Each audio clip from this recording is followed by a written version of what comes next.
ఇప్పుడు ఏమమ్మా నువ్వు చెప్పు, నీ పేరు ప్లేస్ మాట్లాడు. నా పేరు తమ్మిశెట్టి నాగమణి అండి. మా వారు చనిపోయారు.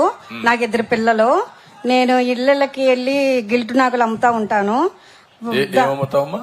గిల్టు నాగులండి, చెవులు ఇవి, చెవులు ఇవన్నీ, గాజులు అలాంటివి, దండలు అవన్నీ అమ్ముతాను. నాకు వచ్చే ఆదాయం రోజుకి 200 నుంచి 300 రూపాయలు వస్తాయి.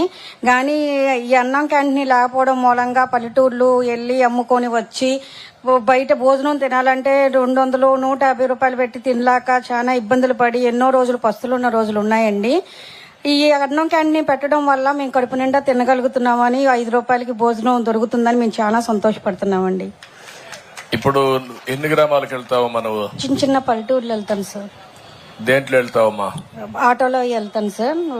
ఆటో ఛార్జ్ నువ్వు పే చేసుకుని వెళ్తావా? అవును సార్. అంటే ఎప్పుడు ఆటో దొరికితే ఆటోలో వెళ్తావు? ఆటోలు దొరుకుతాయి సార్. ఇప్పుడు నీకు ఎంత లగేజ్ ఉంటుంది మొత్తం మోసేది? ఉంటుంది సార్. ఒక ఎన్ని కేజీలు రఫ్గా? ఒక 5 కేజీలు 6 కేజీలు ఉంటుందండి. నువ్వు మఫెడ్ ఇస్తే నేర్చుకుంటావా? అంటే సార్ స్కూటర్, చిన్న స్కూటర్ ఉంది కదా, నేర్చుకుంటానండి. నేర్చుకొని నువ్వు పోయి అమ్ముతావా? అమ్ముకుంటానండి. అది పని చేస్తుందా?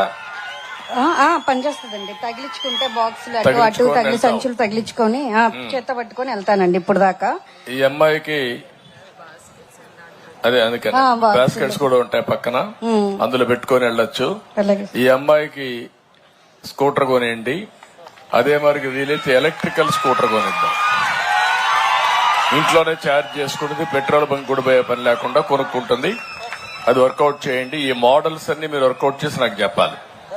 ఓకే, కూర్చో.